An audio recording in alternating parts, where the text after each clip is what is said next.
All right, we're live. Keep the lighting low.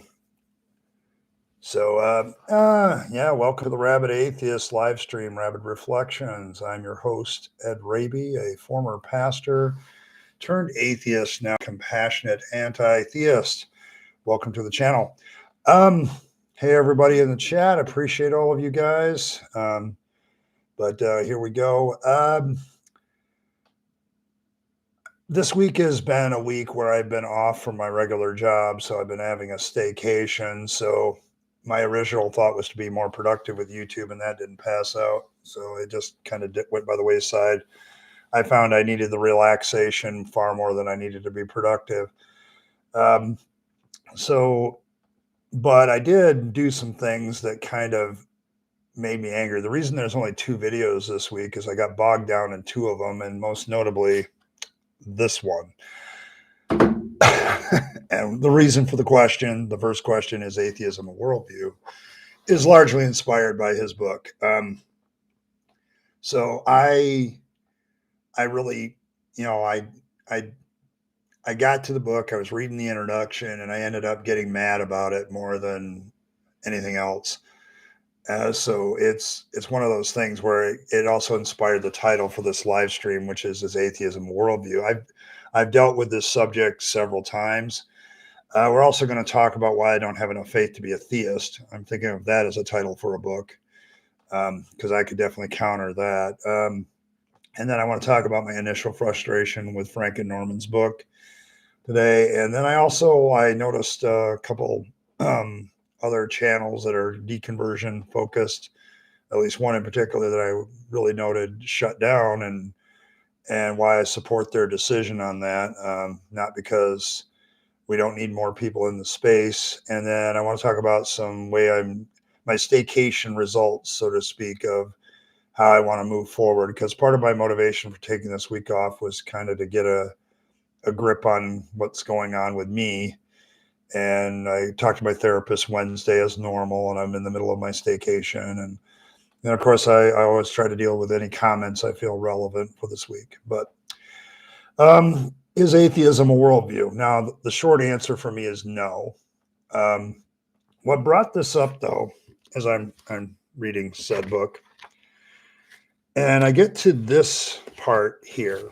I don't know if you guys can see that little thing right there, where he basically says there are 3 major religious worldviews: theism, God made all; pantheism, God is all; and then atheism, no God at all.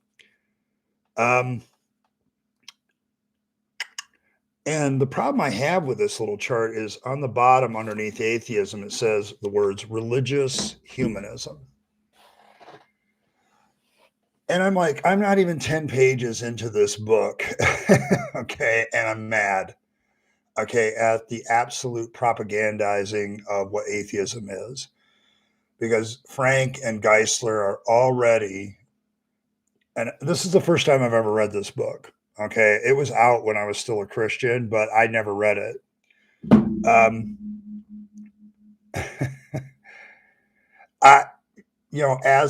It's the problem with atheism is that can be part of that worldview. And I've said it before, atheism can be part of your worldview about, you can have that part of your worldview about religion and whether God exists.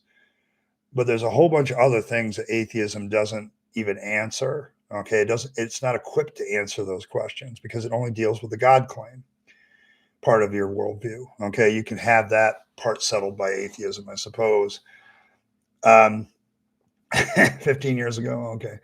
I'm just, the problem with the definition is he's trying to make it into a worldview by making everything religious. And the problem with that is the definition of religion. I mean, but if he's doing it, then he's conflating 2 different definitions of what it means to be religious. He's saying that the one definition of involving gods and all this supernatural power, gods and gods, or a system of faith and worship, that sort of thing. He's conflating it with the other definition of a pursuit or interest to which somebody ascribes supreme importance. And so we have that idea of that term.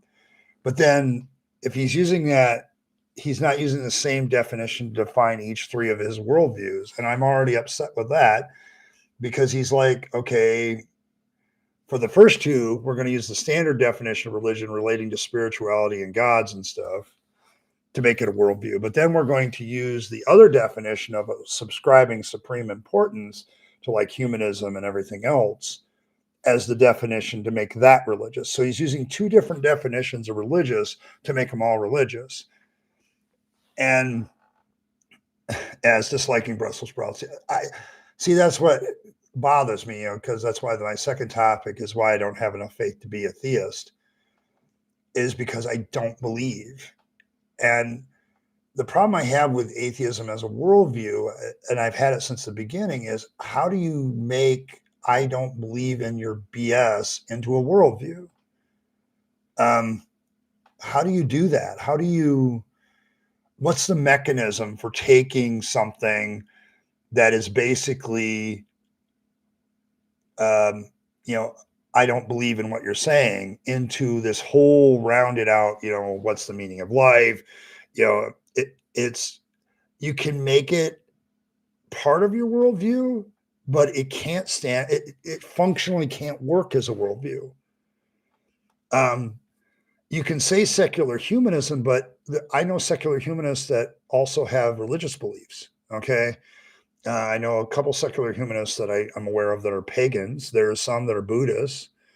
Buddhism is really weird because every once in a while, when I talk to a Buddhist, they indicate that they don't really believe in a personal God, and that would make them an atheist Buddhist.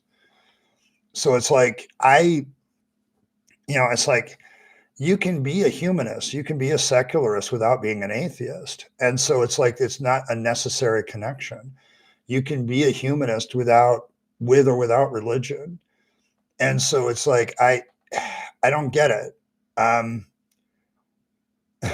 I just don't. I don't understand how you get the idea that atheism is religious humanism, because it's not necessarily the case, and you're using a different word of religion as compared to your other definitions of religion of pantheism and theism.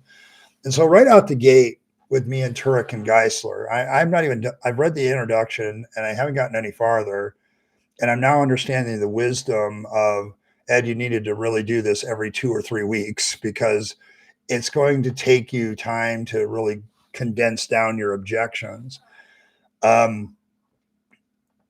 So I don't get that part. Okay, now if you ask me, what I think the origin of the universe is, I would say the scientific idea of cosmic inflation seems to make the most sense. But that only really describes the current rendition of the universe, and where all that came from is best answered, I don't know. And that's, I think, my largest problem with this whole worldview discussion is it wants to push atheism into all the other questions that people ask, and it isn't equipped to make those answers. Okay, that's why I work make to normalize atheism, because atheism isn't making a lot of other claims. It's just saying, I'm listening to your claim for God and I don't buy it. Okay, that's all atheism is saying. And so there you have that problem. And I just don't think it's equipped to do it. So what we have with Turek and Geisler already is a straw manning of atheism. Like, they come out of the gate straw manning it. And then I was having enough, because the second topic today is why I don't have enough faith to be an atheist. And the problem I was having with the introduction is usually introductions, you define terms. And I couldn't find a real solid definition of what he means by faith, other than he has this discussion about, and I'm trying to remember it, but it's like this discussion about how we all have things that we don't completely have knowledge of or understanding of, and we fill that gap with faith. And I'm not sure that that's true. Okay. And I'm kind of surprised if Geisler is involved in this introduction. I don't think he was. I think Frank wrote it. Because if I had been the theologian, I would have said, well, that's not a very biblical definition of faith. Okay. If we're going to say that, the Bible has relevancy, we should be able to use the definitions of faith in the Bible and show how atheists have more of that in their beliefs than we do in ours, which is also another problematic thing with the title. But so I'm already frustrated with this book. Okay. Um, I there were many abolitionists, Emilio, that had nothing to do with faith. Most notably, some of the founding fathers um, didn't have much of a view of faith, and they were abolitionists too. The idea that Christianity is responsible for the abolition of slavery, no. Okay, you can't get that from the Bible. Give me a biblical admonition to get rid of slaves. Go ahead, do it. I don't trust my senses sometimes too. I have to get confirmation. Um, the point is that no, I don't see the definition of faith the way he does. And it seems like he's shying away from the biblical definition of faith. And so that's why I don't have enough faith to be a theist. Because if I go on the biblical definition of trusting in something I can't see or making it into the evidence of things not seen, then I can't accept that definition. Okay. Because to me, that's just, you can have that with anybody. Okay. You can have that with Zeus. You can have that with Apollo. You can have it with Vishnu. Okay. And I don't have enough faith to have those. So,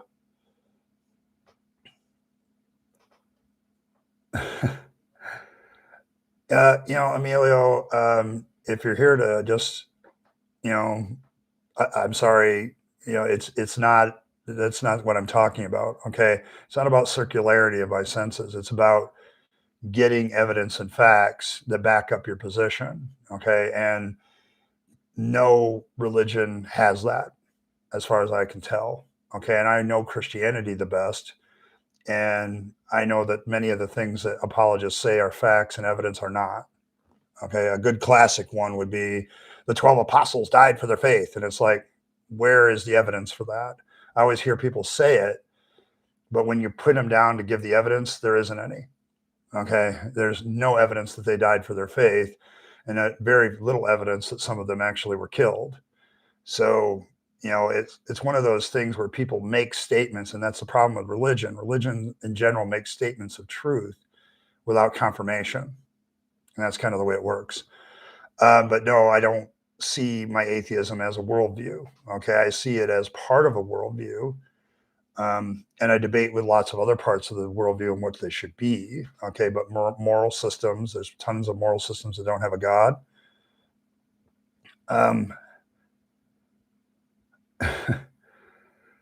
Yeah. I mean, we end up, because you question the Bible because there's no backup to it.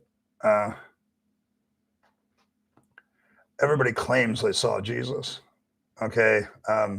Confirmation of Jesus in history is a difficult thing. So just so you're aware, um, you only got the one from Josephus, and maybe that makes Jesus exist, but the rest of his stuff, no witnesses. It doesn't even, my whole point with questionable witnesses is you don't even meet the biblical criteria of 2 or 3 witnesses with most of the stories. You don't even know any of that. Okay. So I don't have enough faith to be a theist because I lack faith. That's what makes me an atheist. And so this is why the title of this book tells me that it's not written for atheists and never has been.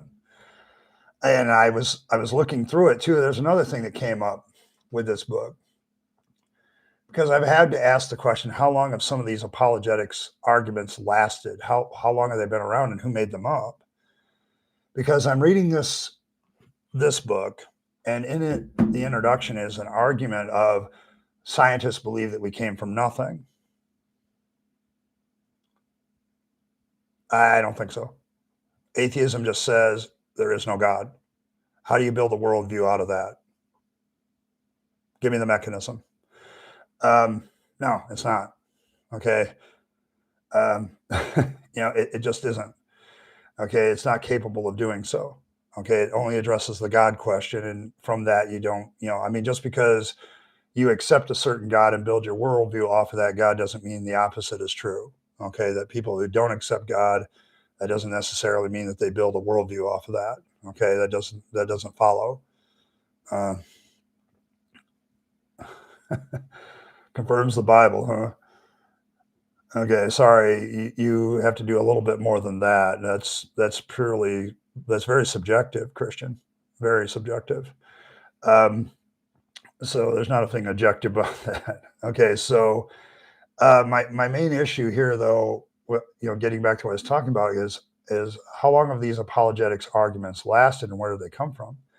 Because I'd always thought, that when Krauss wrote his book, A Universe from Nothing, that's when the apologetics trope about, atheists believe that we came from nothing, right? Um, so, you know, and then I read this book and I said, well, how old is this book? I'm reading the introduction of it, and he has that argument that, scientists say that cosmic inflation means we came from nothing. And this book is published in 2004, and they haven't changed it. There's been no new additions, no retractions, nothing. They haven't edited it. They've left it the same for 20 years. And I said, well, when did Krauss publish his book? 2012, 8 years later. So this apologetics argument of atheists believe we came from nothing has pre-existed Krauss's book. And that caused me to have a pause and moment. It's like, how in the hell has this argument been around? Because I don't remember atheists before that, even as a theist, saying that. Okay, this is my biggest objection to that is have never heard an atheist come out and say we came from nothing. I've never heard that.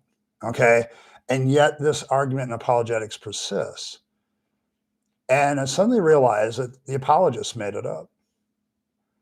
They made this up. Okay, that we came from nothing. I don't know of any atheist or scientist that says we came from nothing. Krauss even ends his book basically saying nothing isn't nothing. So, but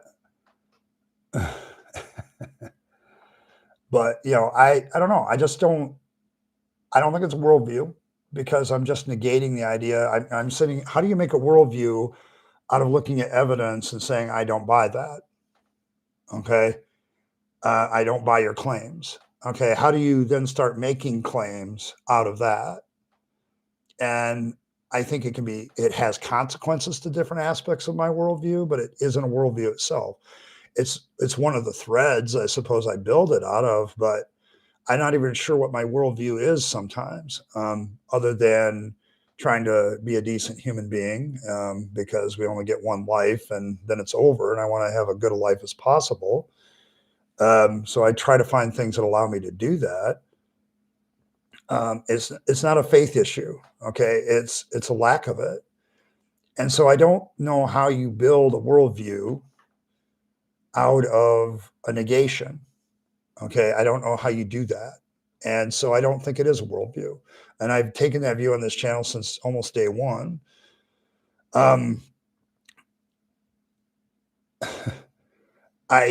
We all have, as the latest comment points out, everyone has fundamental axioms. Okay.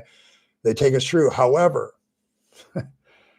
people agree they want their actions to be based on a high degree of certainty, okay, in what we believe. And what gives me the higher level of certainty? Well, it's not any of that.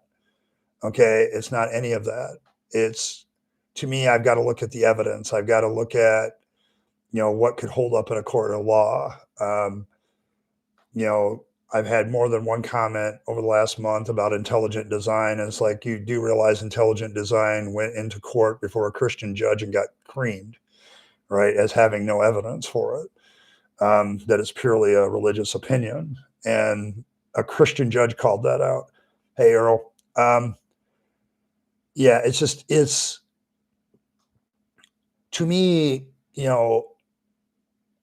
I think what Frank is doing, what Geisler is doing, or did, because he's dead now, is they're trying to pull everybody into the same boat And I don't think you can categorize everybody as religious. I don't think you can categorize everybody as somebody who believes in a God or some sort of something of supreme importance, because I don't know that I have something of supreme importance anymore. Um, I have a lot of things that kind of coexist in importance to me, but I it's to me, I just don't see the worldview aspect of atheism. I see a worldview where atheism is a part of it, where I don't look for religion and spiritual answers anymore. Okay, because I don't that hasn't been that hasn't been proven to me that those are good answers. And so I look to other things where people have actually studied the topic and built data on the topic. So it's, we get rid of the God belief, but that doesn't give us a worldview, because worldviews encompass far more than a God belief. And so it can be a part of it. I just don't buy it. I don't have enough faith to be a theist enough to bring that in. And so it's more of, if it affects my worldview, it's that I keep the stuff that where people believe in God and all this other stuff out of it. I don't have that. I don't have that in there. And thus I have no faith. Okay. I really don't go forward in faith. I think we all have our things, like the one commenter said, where we have fundamental axioms that we kind of hold as true, but all of mine are changeable given data and evidence. Okay. I don't think I could ever say that when I was a theist, because there was some times when I was a theist that I didn't have any evidence for something, but I still had to believe it. And, and that's a problem to me now. It shows a lack of skepticism. It shows a lack of understanding of where we're at. And so, no, I'm seeing all the people. You can claim that it's a worldview all you want. You can be like Turek and say it's religious humanism all you want. You can do all that, but you haven't proven it. Okay. You haven't proven it's a worldview. And I'm still waiting for somebody to prove it and show the mechanism of how a non belief in God can turn into a full fledged worldview by itself. I'm still waiting for that. And I never see it, never done it. Um, you know, I don't get it. Um, uh, so there's that aspect. And, I don't know. Frank was kind of nebulous on what he meant about faith anyway. So, and he's playing on intuition of what everybody thinks faith is to sell his book. It appeals to a wider audience, I guess. He never really pins it down. So it's like, he's kind of being evasive. Um, so that's kind of been my initial frustration with the book. I am going to review it and go through it, but I don't want to take as much time as other people have taken. There's other people that have gone paragraph by paragraph on this thing, and it's a large book, and I have other things I want to deal with.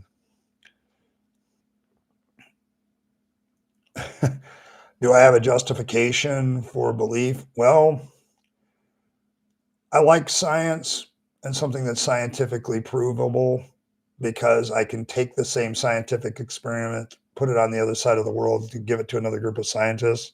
They can do the exact same experiment and get the same results.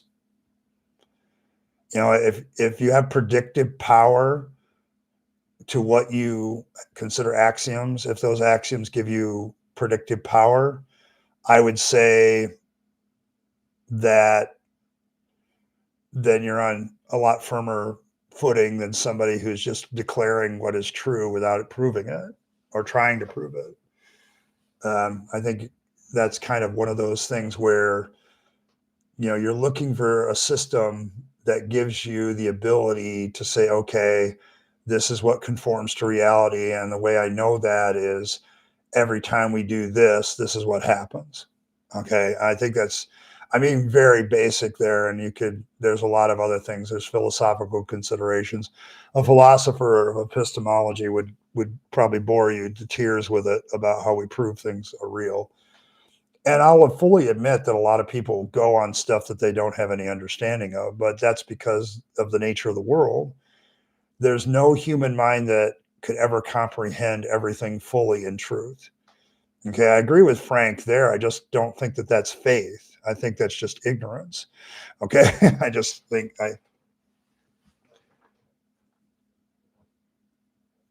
you're. I don't think science relies on induction. I think it also relies on deduction.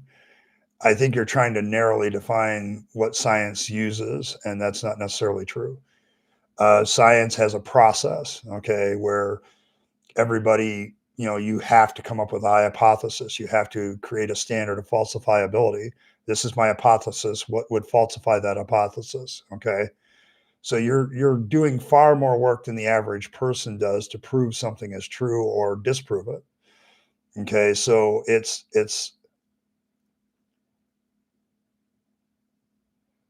I don't think that you can get information just by accepting it. Science is a verb. Yes. Okay. You're right.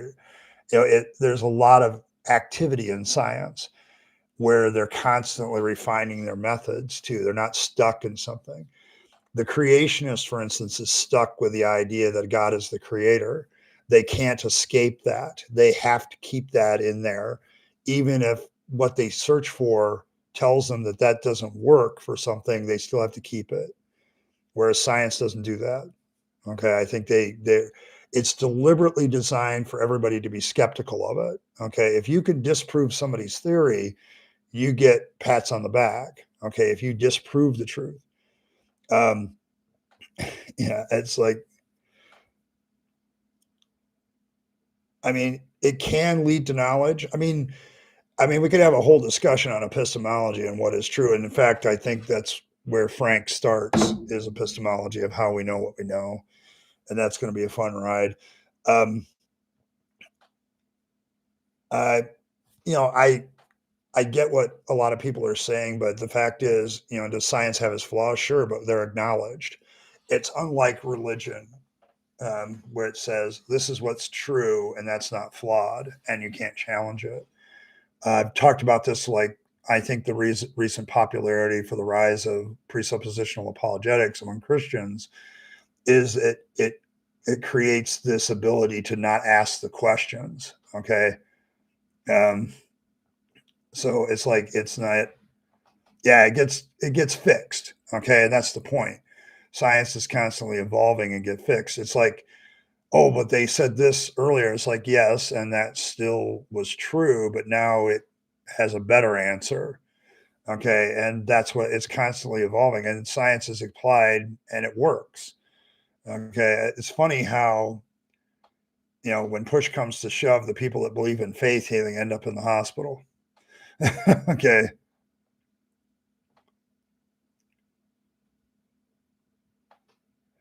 well, the standard is finding what is true about reality, what is real. Okay, you know, but the fact of the matter is it works too, which religion doesn't. Okay, I mean, if you don't want to accept science, that's fine, but religion is in a worse case scenario because they are completely just making shit up. Okay, there is a standard. Okay, what standard that is? Well, scientists often create those standards, and they do it based on a philosophical understanding of epistemology and what works. Okay, the philosophy behind science is a subject all of its own, but it stands on far better ground than God did it, okay, or Zeus did it, or Odin did it. Okay, yeah, more accurate is probably a better word, but we use different words to get things where it is. The idea is to get an accurate understanding of what is real, and well, as a philosophy, I think the only thing in philosophy that I find really beneficial is they are the ones that created all the logical systems and came to understand. You can go to philosophy to find out what's wrong with your thinking. After that, it gets really fuzzy. Apologetics is definitely worse. Uh, but no, I mean, if you're going to go that route, I mean, you're going to be confused about everything you believe too. Okay, so what makes your axioms true? I'm in timeout. Why am I in timeout? Okay. I'm sorry. My issue with this is not, you know, but notice I haven't brought in God to come up with my answers. Okay. And I don't need God as part of those answers. Okay. And so atheism has no effect on this. Okay. I know many people of faith who very much trust in science for answers. Okay.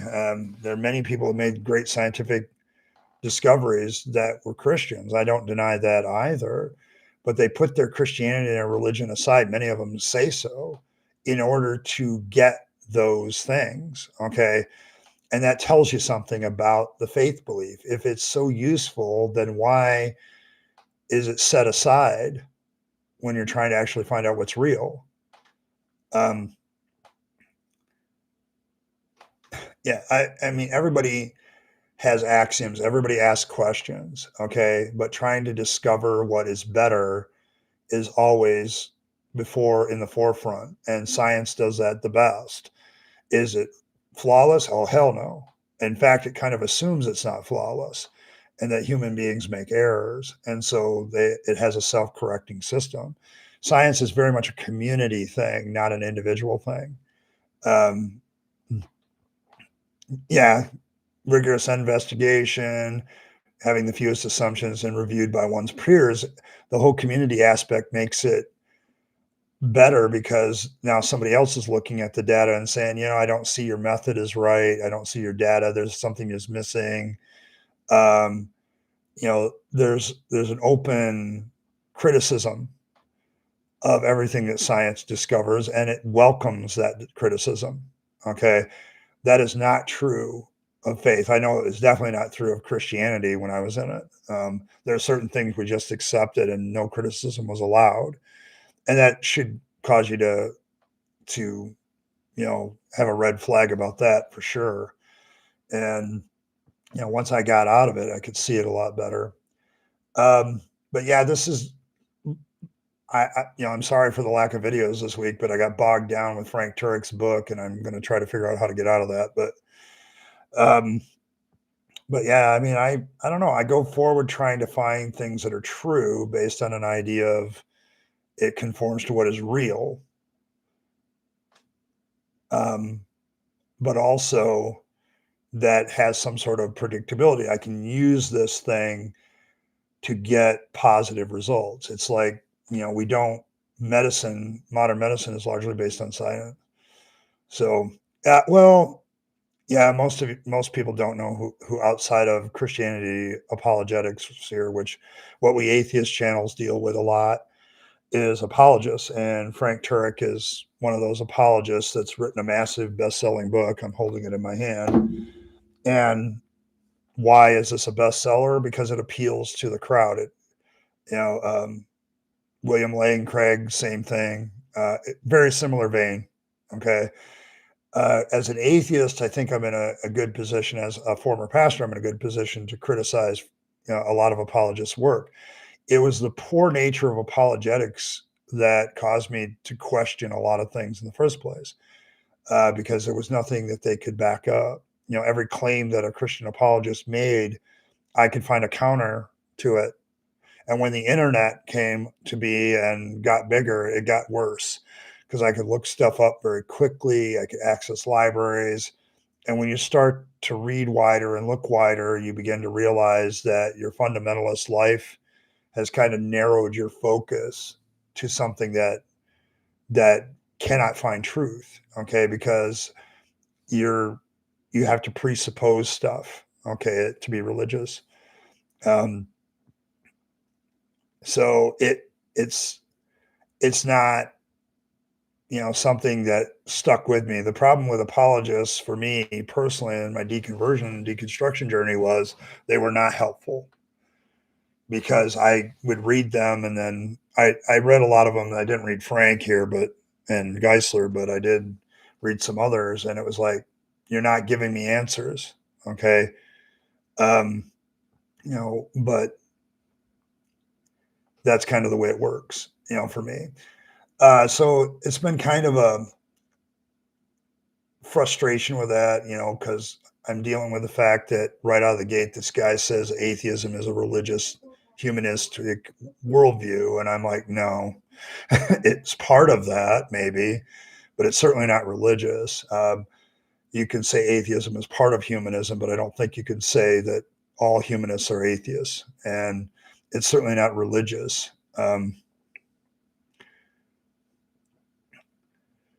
I I agree with you, Earl. I think the real problem is a lot of people do not know who these apologists are, but I can tell you right now that a large number of fundamentalist pastors have read this book. I didn't because at the time it came out, I wasn't a fundamentalist anymore.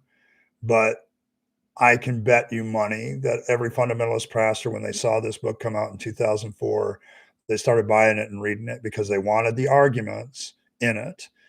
And even though many people in their congregation may not even know who this is, um, yeah, I mean, I, I guess I'm a humanist, and I think that human beings are the ones that are going to give us in. But I know for a fact that this is in every fundamentalist pastor's mind, and the arguments are there. And so then they come out and they preach this stuff. The masses probably never have heard of Turek, okay, or they've never heard of Geisler, or they've never heard of William Lane Craig. But you can bet your sweet ass that pastors are eating these guys up because they need answers for their flock, okay, and it makes them look, it just makes them look good because they seem to have answers, and that's what happens. Okay, so the reason why we atheist channels deal with guys like this is we're getting at the source of where the shit comes from. Okay, we're getting at where the source of the garbage. This is where the valve is, where the sewage is coming out. Okay, and so we go after these guys because that's where it starts. And then your pastors will pick this up, they'll digest it, they'll do stuff. I know because I used to be one. Okay, and they're trying to have answers to everything. And sometimes their congregation members ask hard questions, and so they run to these apologists to kind of get their answers, and that's where that comes from. And so the pastor looks really smart, but he never reveals his source. His source isn't the Bible or prayer, it's some apologist with a bunch of BS. Okay, and that experientially I can say is true, because I was always looking at apologists for answers and not finding anyone that satisfied me. Okay, but many of the answers I gave to my people satisfied them because they never were going to look at it deeper. Um,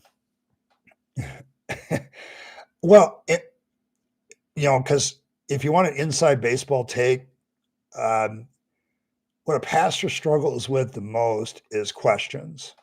And he has to have answers to those questions to keep people in the pews. Okay. It really is about that. Okay. I struggled mightily with just keeping enough people in my pews to keep my church going well enough where I could get a paycheck. And when you're in that position, and it was really bad the last few years, I was a pastor because I was atheist or a deist for most of it, last few years. So it was tough because I realized that that's what I was doing, and it was just made everything seem so greasy at that point for me, very difficult. But before that, it was like, yeah, I've got to have answers to people. Um, and as a person who's probably autistic, ministry was probably not a good career choice for me. Um, yeah, I don't know. I don't know. I look inside of what I used to do, and I was always looking for answers when people had questions. Now, where I had my strength in knowledge was the Bible. I knew the Bible very well. Um, so when people asked me a biblical question, I felt very confident in that.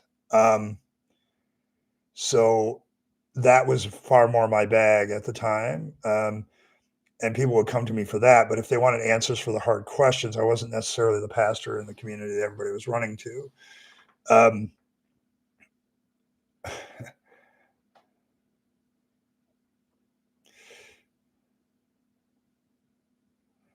Well, okay, Lisa, that's as provable as any other claim of religion I've ever heard. So there we go.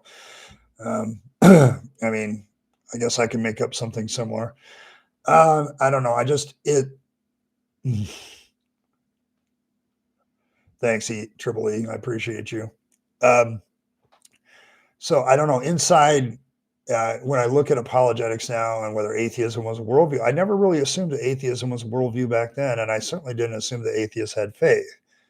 And so, because if I was going from a biblical point of view, they didn't have faith. And so I think as a Christian, I would have had a trouble with this title even when I was a Christian. So I have a trouble with the idea of atheism being a worldview even then, because I never looked at atheism as a worldview, just a claim about God. And I don't know, inside ministry, you're always struggling.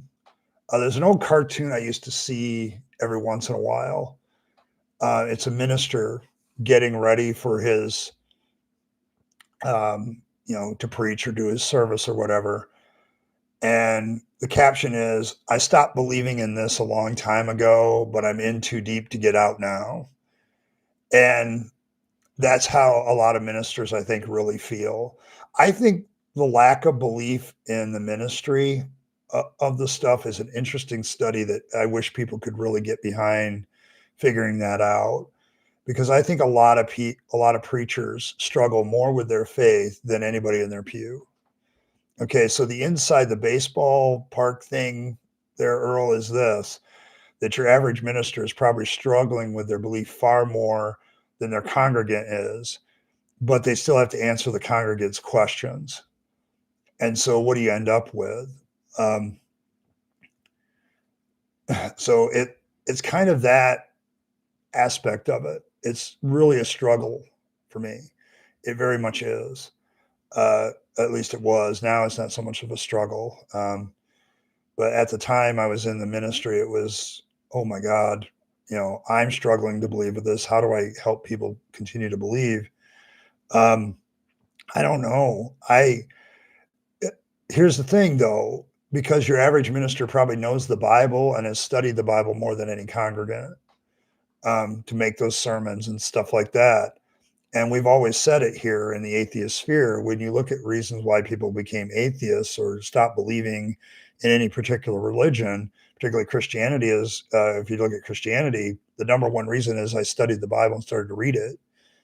And, you know, I think it was an Isaac Asimov that said, you know, it's the genuine study of the Bible that leads to more atheists. I think that's his quote, maybe not, but when you really take the blinders off and start studying the Bible for what it says, you can't hold to it. And ministers are in it, um, up to their neck. And they're trying to give answers to their congregants, which maybe the congregant will accept, but deep down, they're not accepting it. Okay. So I don't know. I think it's very interesting when we look at faith and we look at what even people in the pew and the pulpit believe, it becomes a very difficult question for me. Looking at it from what I used to be inside, I was constantly struggling with my own answers. So I don't have a clue as to how many people in the ministry also were struggling like I was, but I think it's a high number. uh, I'm going to counter you a little bit, Daniel. I think most pastors, if they're a small town church pastor, are very sincere.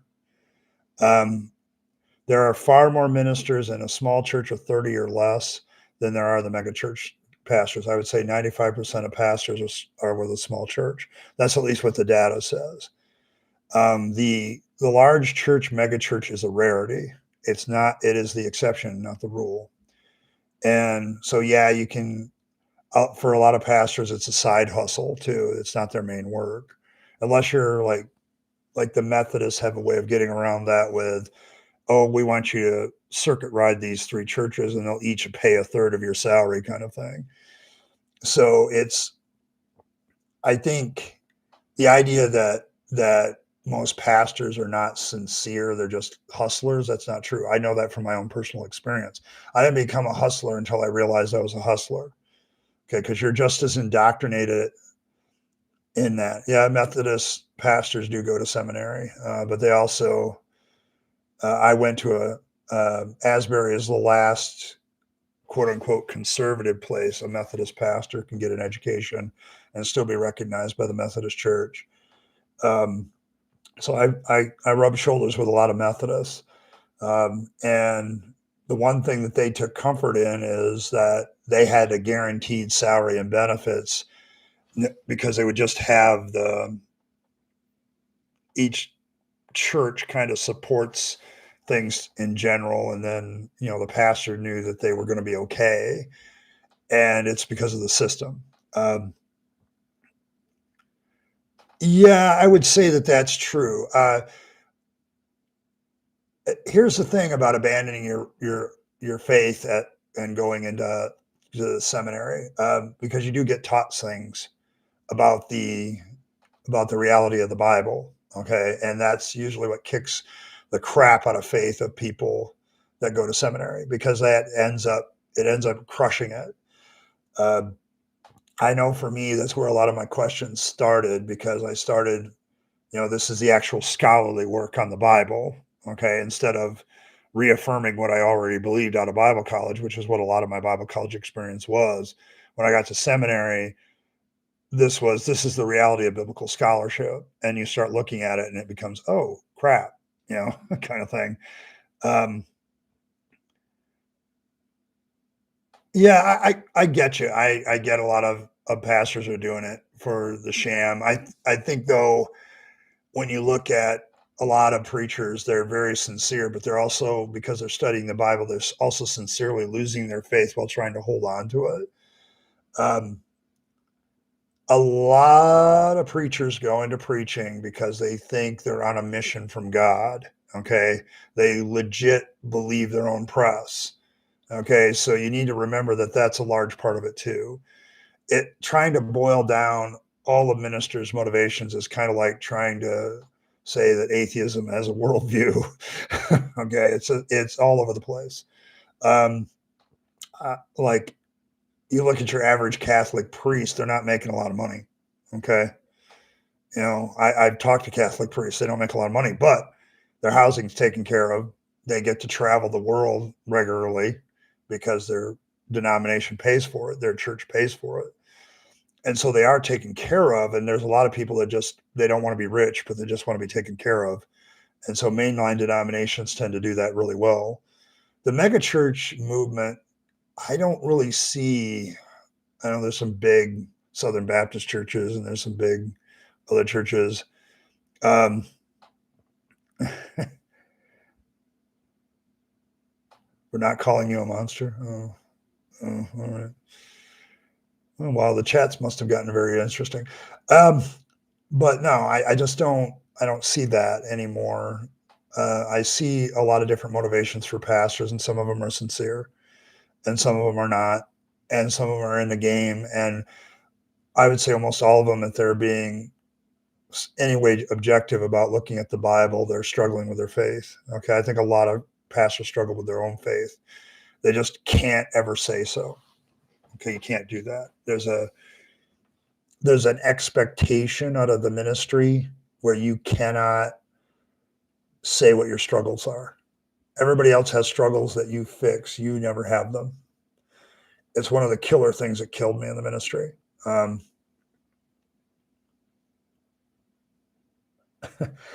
uh, oh, now Earl, you got me curious. But I'm I I if your definition of a humanism is, yeah, humans got to come up with answers for themselves, and maybe we'll be successful, maybe we won't. I think that's a better definition. But um, I humanism is just saying you got to look at humanity to solve the problem. That may not be. um,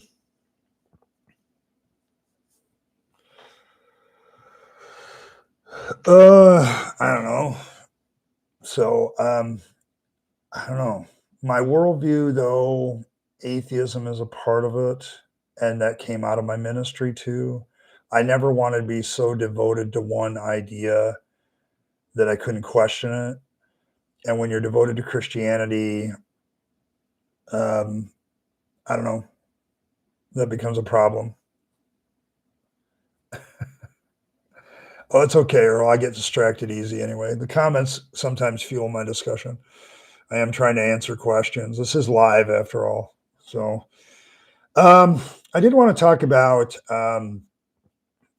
I noticed a couple of deconversion sphere YouTubers have stepped down from their role or moved on to different projects. Look at you. And one of the most notable, I think it was this week or last week, I saw Ex-Fundy Diaries last video, and I wanted to comment on this. Mm,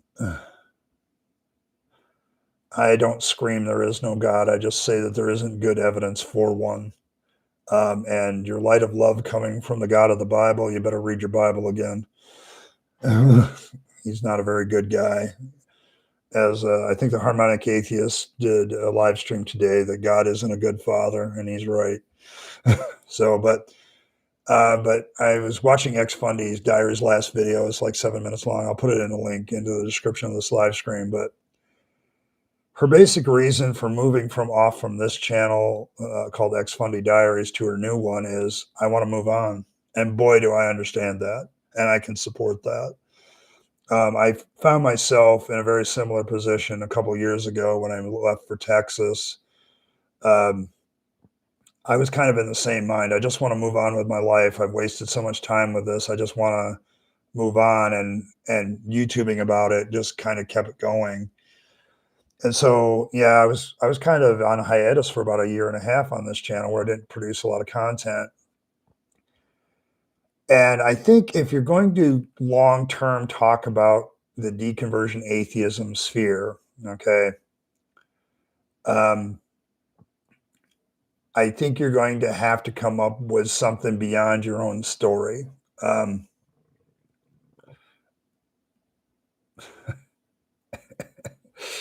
so,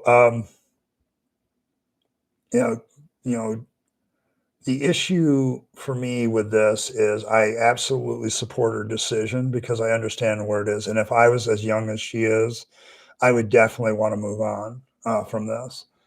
My problem is by the time I realized that Christianity was garbage and it had no evidence for it, and it was a lot of assertions without evidence, and that apologists were garbage and they didn't really give me any answers. Um, I was an old man. Okay, I'm getting older.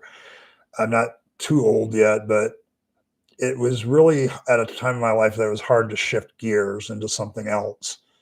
Whereas when you're younger, you can shift gears. So when I look at, there's been a couple other YouTubers that I haven't really seen them give their final bow out like Ex-Fundy did. I haven't seen videos from them in a while, and I checked their channels, and yeah, they haven't done anything in a few months. And I think this is what it is. Um, there comes a point where you've told your story and the reasons for abandoning your faith so many times that it gets old to you and you want to move on to something new. And if you're going to survive long term, and I guess I learned this by accident, if you're going to survive long term and get past the deconversion aspects, you have to make your channel about something else besides that. I was glad in a certain sense that I named this channel the Rabyd Atheist because it wasn't about deconversion or ex-fundy anything or anything like that. It's been about being an atheist since jump. And I use the term Rabyd to play on my last name, but I don't know. I get how people struggle with the notion because this is a deconversion issue. I try to talk about a deconversion issue every week. I try to get it in there, and this is this one. There comes a point in your deconversion where it's not so much about unraveling the garbage. Um, it becomes more about how do I live my life now? And so I absolutely can understand why people, yeah, she's starting a new channel, and she wants to talk about what interests her now and where she's going now. And boy, do I get that. Boy, do that tug at me too. Okay. There's days I just want to go back to simple life philosophy and just talk about where I'm going. And I wish I had the energy to run both channels some days, but I just don't.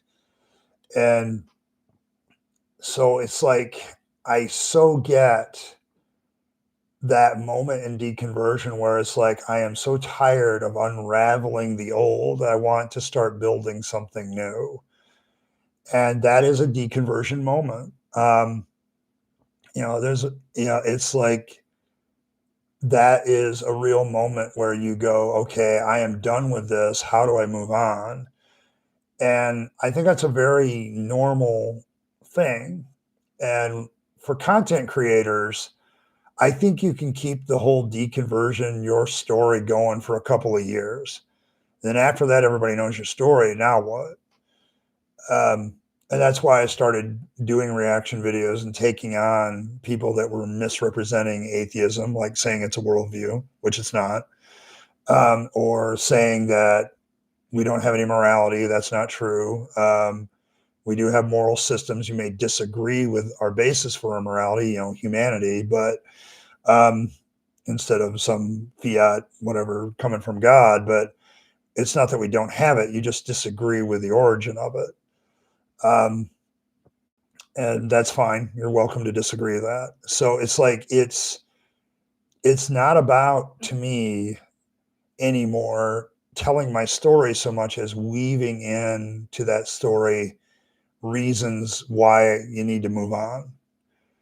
I try to end every video the same, as somebody pointed out already. You only get one go around, and then it's over. So you want to, take your opportunities, your time, your money, whatever, and spend it on something that you know is real, yourself, the people you love and care for in this world. Okay. Hey, Bren. Yeah, it's morning in Australia, isn't it? Um, Coming on 7, I think, here in the US. So 7 at night. But yeah, I get, from a deconstruction point of view, I get people moving on. Okay, I absolutely get the desire to move on.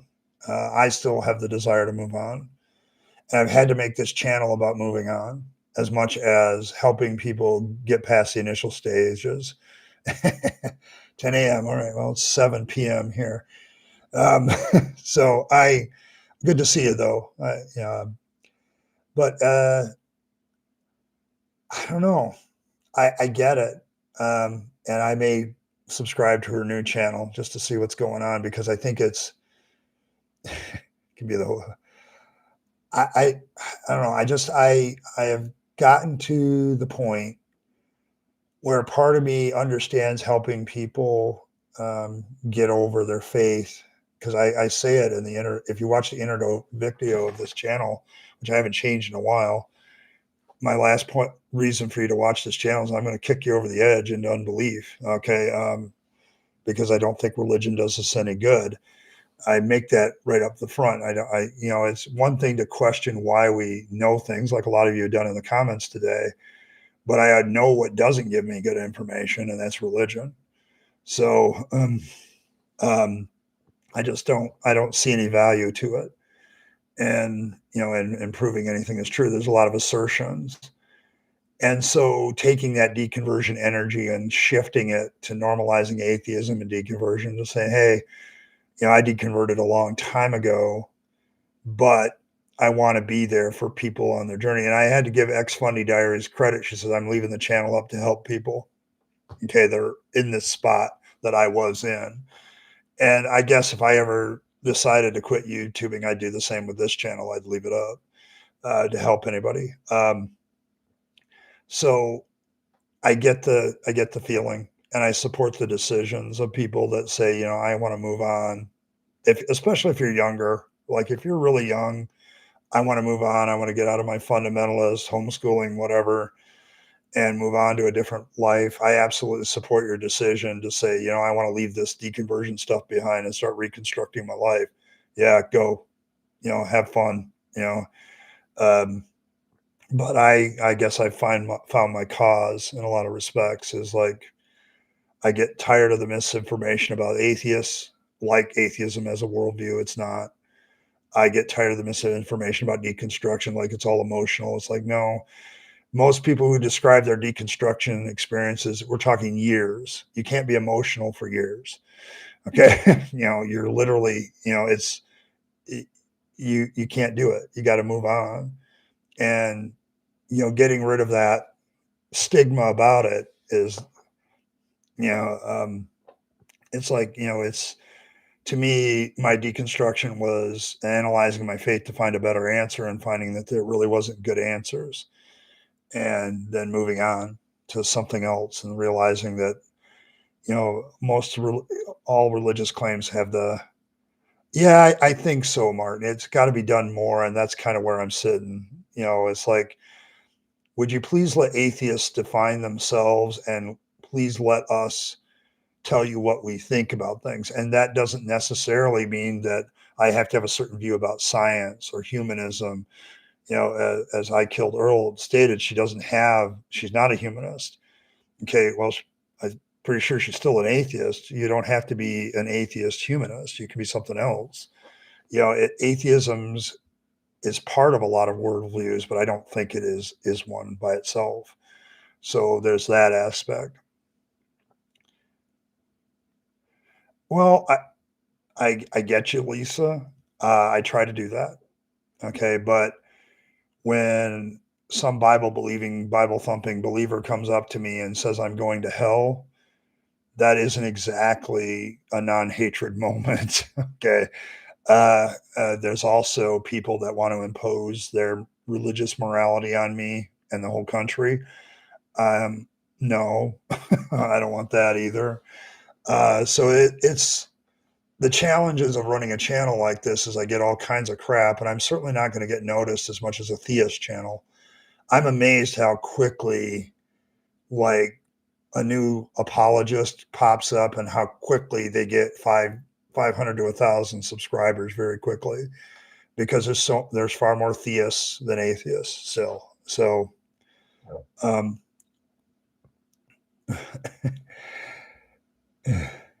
so I don't know. I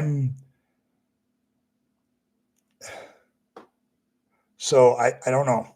I don't know. Um, Channel changes. I'm changing my methods. The one thing I've done this week is with my week off is think about how I'm doing things, and I'm trying to get writing back into my life. And I'm going to put writing at the forefront, but the first thing I'm going to write is my scripts for YouTube. So when I record, it's a lot easier. Um, so it's like, yes.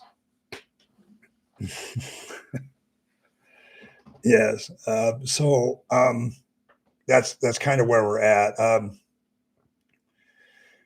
don't know, I'm trying to find a way to do this that's more systematic because it fits. I need routine, and dealing with somebody like Turek and Geisler and dealing with, trying to teach the life of Christ as an atheist. Again, these are things that require me to be regular on things. And so I think the only thing I'm going to really change is I'm putting a Bible study ahead of a reaction and then giving a reaction a day to work.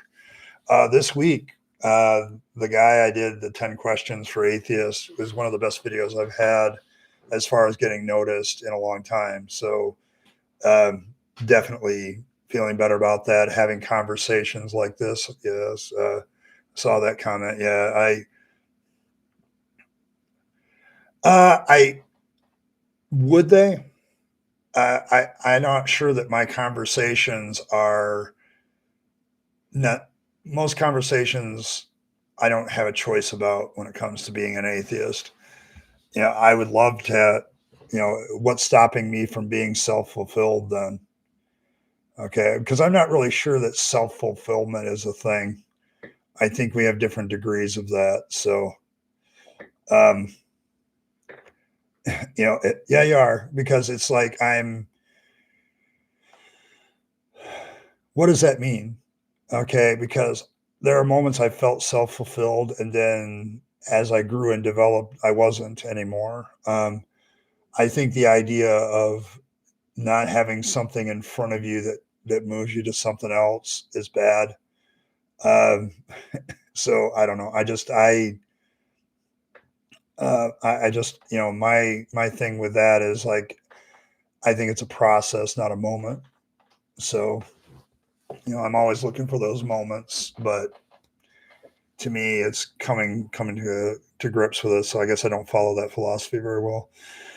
Um, I don't know. So what you're probably going to see also is I'm changing the way my living area is rearranged. So the background behind my videos may change to May. I'm not sure yet. I'm struggling with that, but trying to figure out how to make everything work on a practical note. I don't know. I'm moving. The reason I bring up the Ex-Fundy thing and the deconverting videos leaving is because I constantly have to make changes in what content I produce. And doing the Deconverters Bible study helps those that deconvert. The reaction videos kind of helps me point out where people make accusations about atheism and deconversion and get them wrong.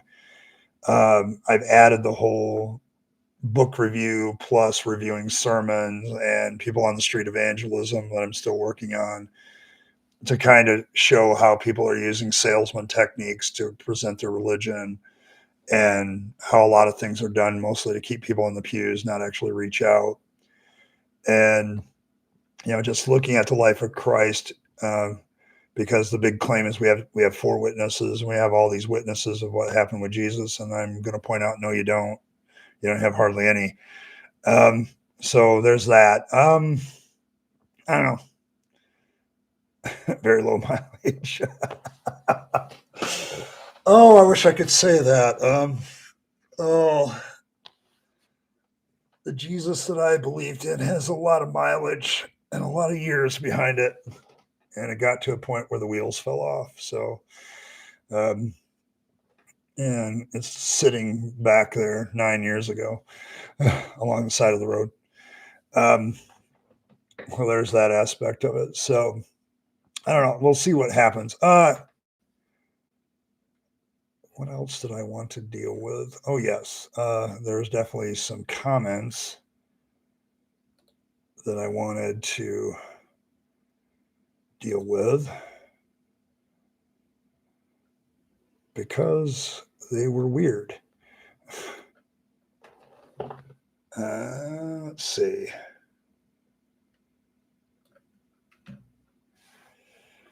Oh, yes.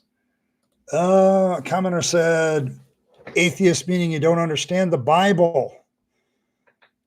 I'm not sure how atheism relates to the Bible, other than I don't believe it. Uh, but I'm sure this person is going to give us the proper understanding of the Bible in the comment, because that's the way they see it. I always love comments like this where I don't understand the Bible. And what the person really means is you don't understand the Bible like I do. And so therefore you're wrong. Okay. Well, how do you know that you're understanding the Bible correctly yourself? On what basis do you make that statement? So this comment didn't start out very well because they misdefined atheism and then you don't understand the Bible. Um, and then it goes on. Genesis is not about the creation of the world. Well, that would have been a real blow to the people that actually wrote the story because that's what they felt it was about. The ancient people that wrote that story initially definitely thought it was the actual way that the world was created. Um, so, it's all about the creation of a kingdom, but there's no mention of the word of kingdom in Genesis. Where is that? I think you're making that up. Christianity is not biblical. I'd agree with that. Most Christians have a Christianity that's been formed by the religion. If you were to be a biblically based Christian, you'd have to be a flat earther that believes slavery is morally acceptable and that genociding people because they don't agree with you is also acceptable.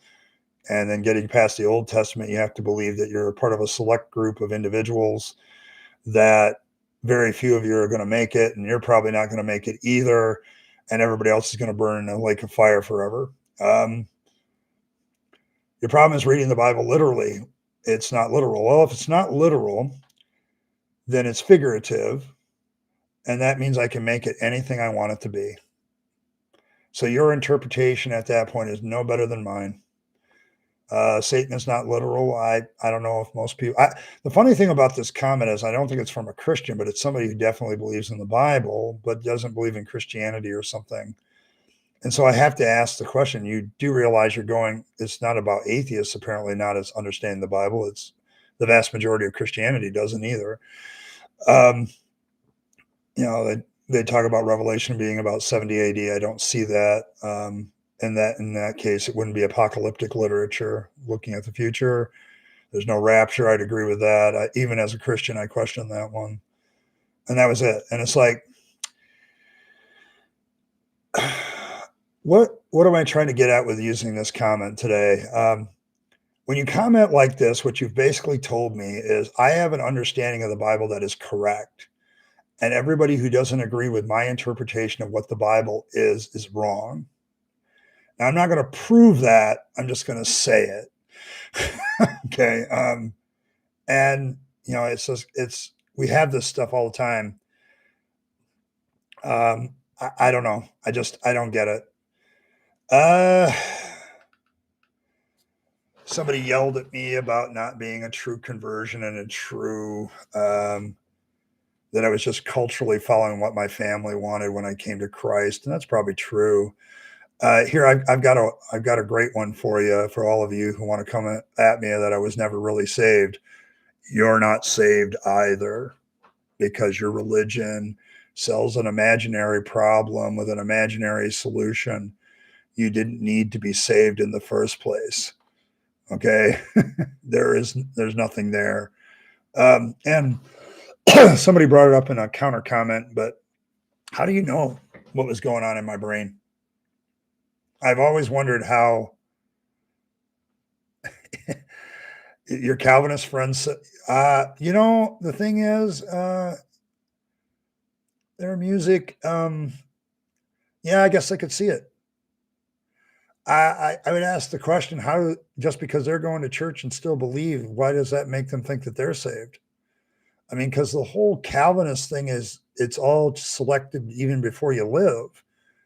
So you can't look at external circumstances as to where a person is in Calvinism and think they're saved or going to hell.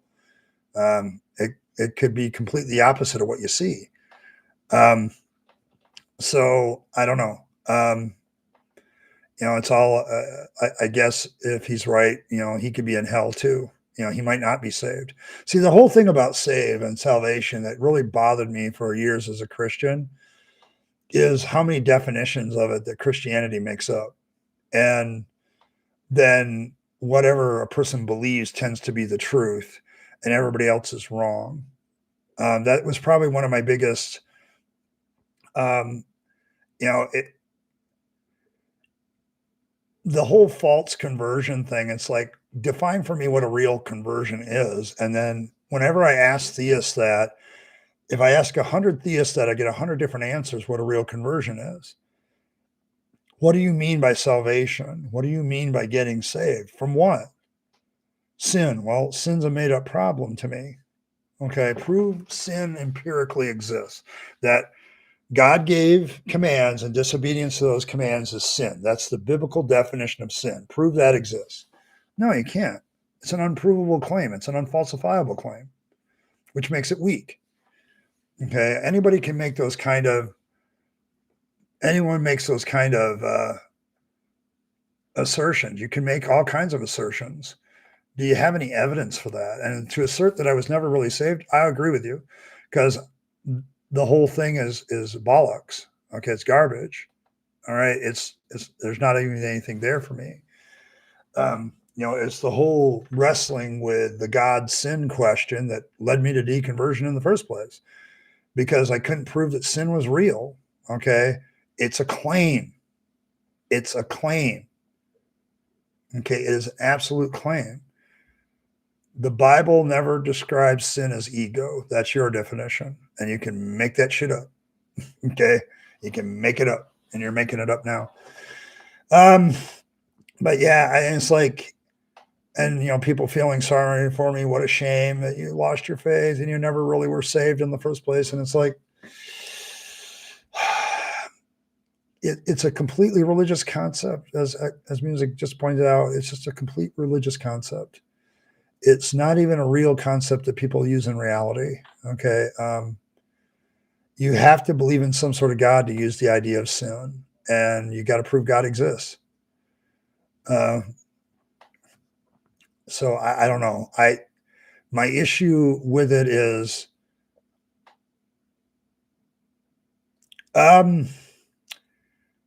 I think there's to answer your question, Christian James, and it's a live comment. Why did Jesus go to the cross? Rabyd, would you mind sharing? What did he go to the cross, or was he taken? Okay, if Jesus really existed, okay, we're going to postulate that because historically he's unverifiable in a lot of ways. We only have one witness that kind of indicates that he was a real person, and that's Josephus. And we know that some of his comments have been altered later. So we can kind of conclude that maybe he existed. The better question is, how do you know that the biblical account that he went to the cross is correct? Okay.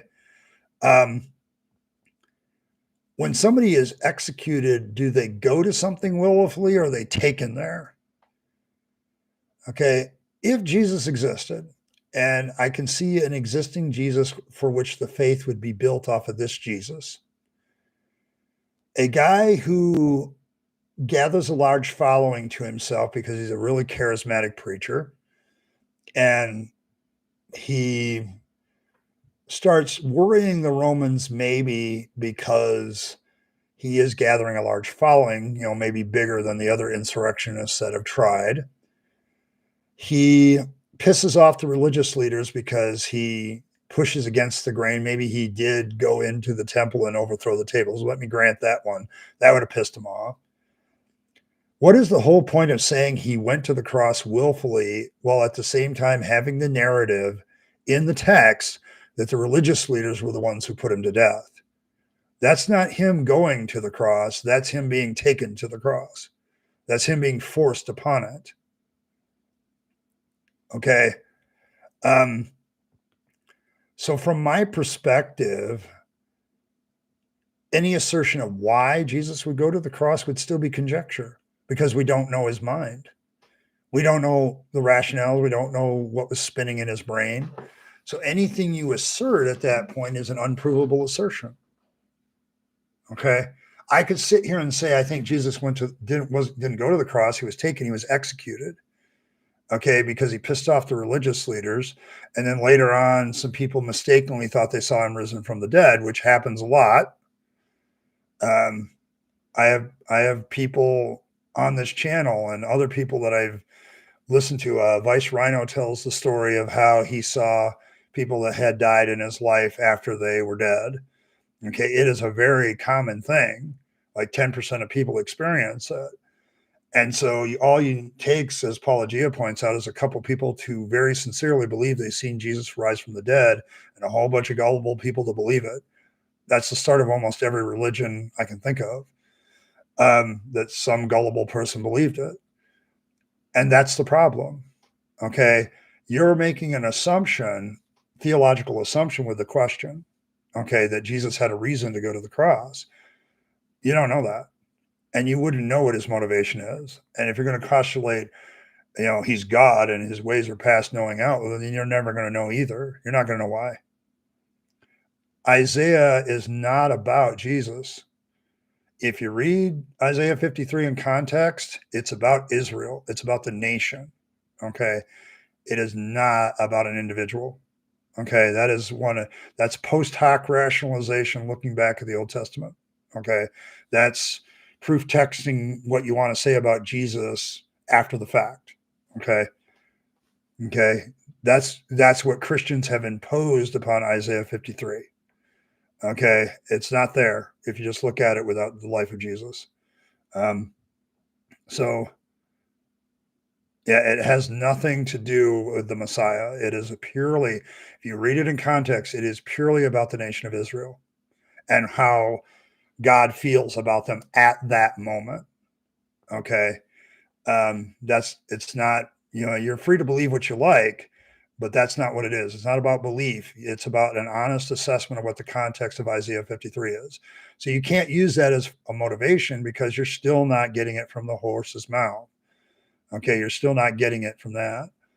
Um, I mean, and any reference to Genesis, I'm going to tell you you're referencing mythology at that point. So what? That story, Adam and Eve, that, no, that did not happen. Okay, that's somebody's myth. I'm wrong. But no, I'm sorry. My, I've studied the Bible and these passages for years. Okay. And yeah, agreed. Nobody can force me to believe. You know what else can't be forced? Non-belief. Okay, people who don't believe by choice, I suppose. And there's some argument as to whether people believe or don't is whether there's really their choice or not. Here's the thing. Let's postulate that God is an all-knowing God. I Now notice I'm an atheist. I don't actually believe in this God, but I'm just trying to get into the head of the believer. You have a friend that's an atheist that doesn't believe, but your God would know what it would take because he's all-knowing, what would help him believe. But God doesn't do that. That I'm sorry, you're ending up right into the problem of evil argument without really intending to.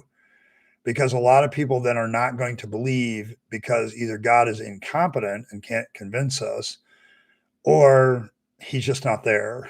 Okay. Um, and I'm sorry, I got out of that because of the absolute mental gymnastics you have to do.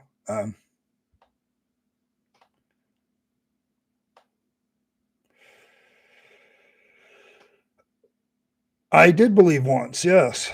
I believe, okay, you don't know my story?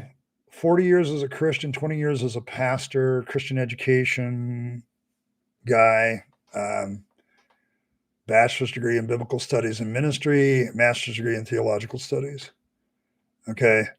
That's why I know I read all you Christians' mail before you even talk. Okay, because I used to be you. And I believe probably for the same reasons that you do. But I began to realize that those reasons to believe are garbage. I'm your bodyguard, Azo. Oh boy. You make a lot of enemies, Azo. Tone it down. But no, I believe very much like you do.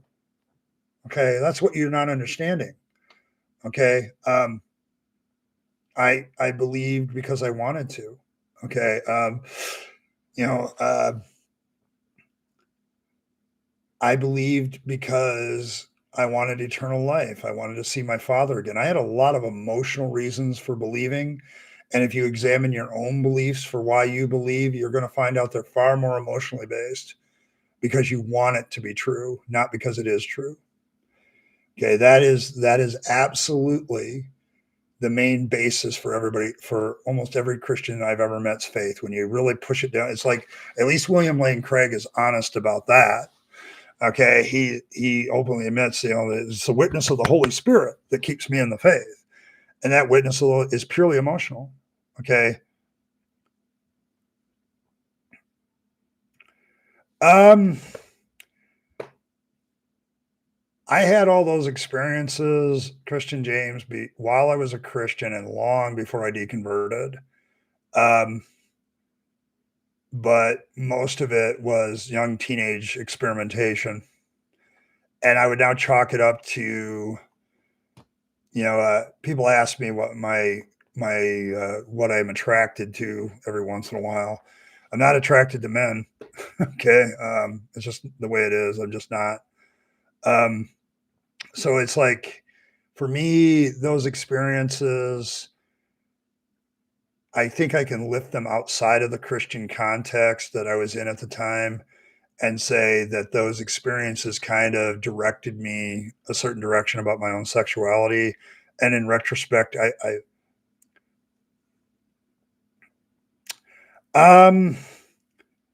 no, uh, in my homosexual experience is I would say that my response to it was not excitement or love or lust or any of that stuff. It was more meh. Okay. It's something I could take or leave. Okay. I'm not a practicing bisexual for that matter or anything right now anyway. And, they all talk about involuntary celibate. I'm kind of voluntarily celibate right now because I just don't want to deal with the shit of it. So, it's, but I don't think that those experiences had much to do with my deconversion. They had a lot to do more with um, exploring as a teenager, like I think most of us do. Okay. And I had situations where I was outside the Christian context. And in situations like one of my experiences was with I had a really good friend at the time in middle school, and his older brother was gay.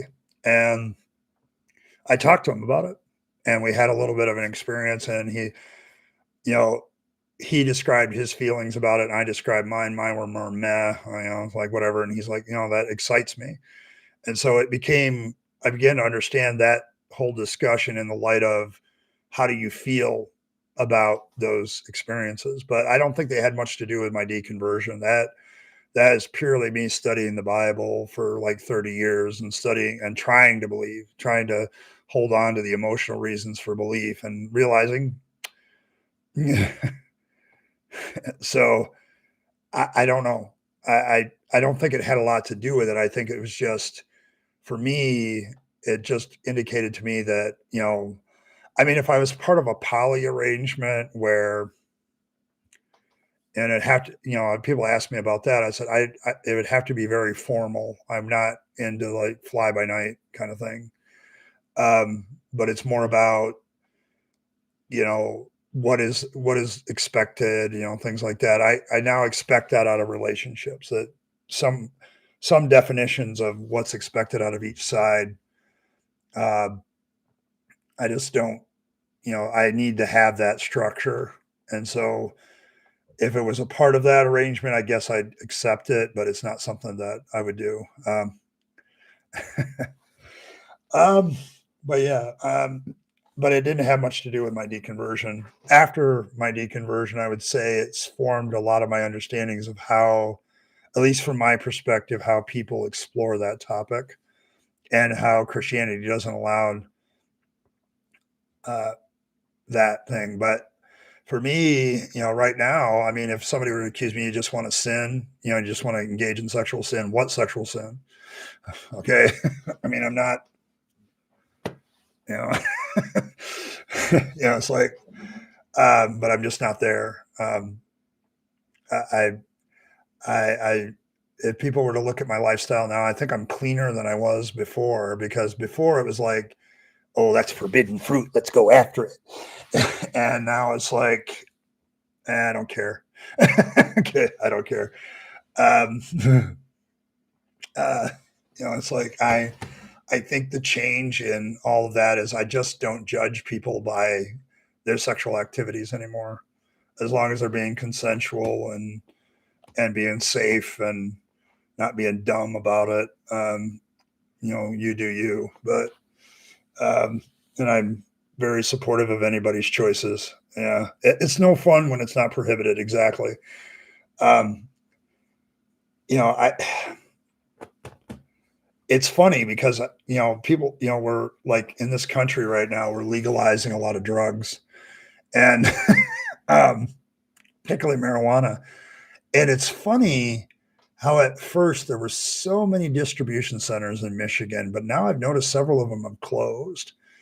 And I think it's because, it's like my middle child still drinks, but he doesn't drink as heavily as he did when it was illegal.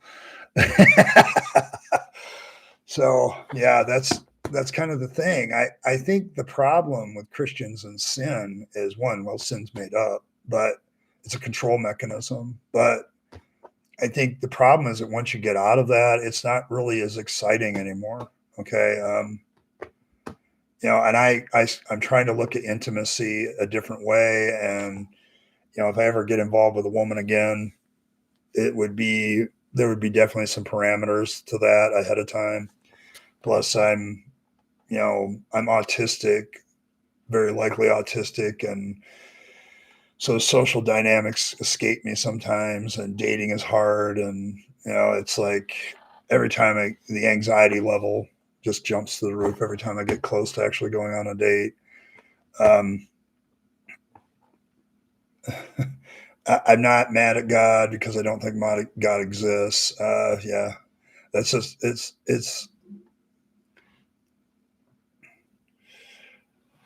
uh, I don't know. I just think, I don't think evil is a definition of that we humans come up with. And I would say it's an adjective, not a noun.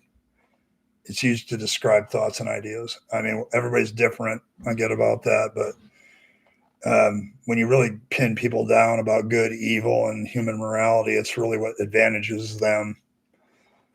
Okay, and we try to advantage everybody, but really, people's morals are pretty self-centered most of the time, and that's true of Christians too, by the way, and any other believer. So, well, I think that's going to be it. I try not to go much longer than an hour and a half. I've noticed that these live streams do get a lot of views from time to time, so I think this one may be one of those.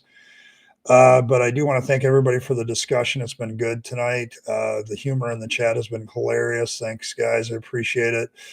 But I think I'm going to check out. I've got a bunch of things to do. I have to go back to work tomorrow night. So I've got one more day off here, one more night off. And so I'm going to try to enjoy it and get some stuff done. So thank you very much um, thanks, everybody. I appreciate all of you coming out. Make sure you like the stream before you leave.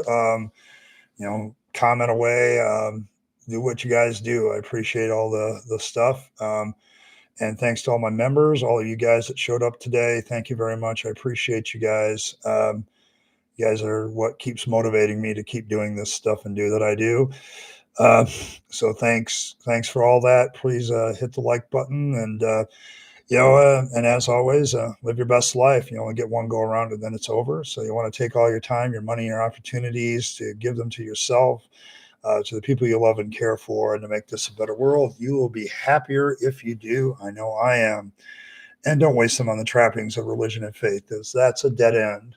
I speak from experience. And as always, thanks for stopping by, and I will catch you all next time.